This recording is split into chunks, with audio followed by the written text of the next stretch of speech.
ICDS भरतीबद्दल एक update आलेली आहे। तर फायनल आन्सर की विद्यार्थ्यांची ही लॉग इनमध्ये उपलब्ध करून दिलेली आहे। तर ज्याही महिलांनी सुपरवायझर या पदासाठी जर तुम्ही अर्ज केलेला असेल तर तुमची फायनल आन्सर की लॉग इनमध्ये उपलब्ध करून दिलेली आहे। तर लवकरात लवकर आपली जी आन्सर की आहे चेक करणं गरजेचं आहे, कारण यासाठी सुद्धा टाइम पिरियड देण्यात आलेला आहे। तर सर्वप्रथम ICDSच्या साईडला या, साईट तुम्हाला व्हिडिओच्या डिस्क्रिप्शनमध्ये दिलेली आहे। साईटवर आल्यानंतर तुमच्याकडे ID आहे। ID हा तुमचा ICDS पासून सुरुवात होणारा असणार आणि तुमच्याकडे पासवर्ड आहे। ID टाका, पासवर्ड टाका, खाली दिलेला कॅप्चा टाका आणि लॉग इनला क्लिक करा, म्हणजे तुम्ही तुमच्या प्रोफाईलमध्ये इन्सर्ट होणार।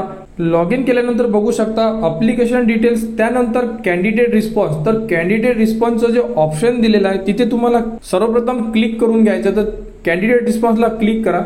कॅन्डिडेट रिस्पॉन्सला क्लिक केल्यानंतर बघू शकता की अशा प्रकारे तुम्हाला संपूर्ण ऑप्शन दिसून पडेल। तर यामध्ये क्लिक हिअरचं जे ऑप्शन दिलेलं आहे इथे एक ब्ल्यू टिक दिलेला आहे हिअरच्या ठिकाणी, तर तिथे तुम्हाला क्लिक करायचं आहे। तिथे क्लिक केल्यानंतर तुमचा जो पेपर आहे तो संपूर्ण पेपर तुम्ही बघू शकता। तर हिअरला क्लिक करा। तर बघू शकता यामध्ये तुमचा संपूर्ण क्वेश्चन पेपर, तुम्ही दिलेलं आहे आन्सर आणि त्यानंतर तुम्हाला किती मार्क्स मिळालेले आहे हे सुद्धा यामध्ये नमूद करण्यात आलेलं आहे। तर विद्यार्थ्यांनी त्यांची आन्सर की लवकरात लवकर चेक करून घ्या, कारण याला सुद्धा टाइम पिरियड असतो।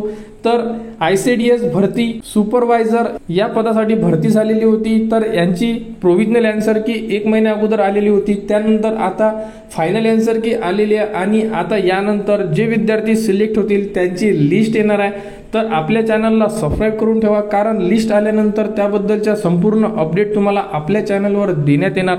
तर ICDS भरतीबद्दल संपूर्ण अपडेट आपल्या चॅनलवर देण्यात येणार, त्यासाठी आपल्या चॅनलला सबस्क्राईब करा व हा व्हिडिओ इतरांपर्यंत शेअर करा।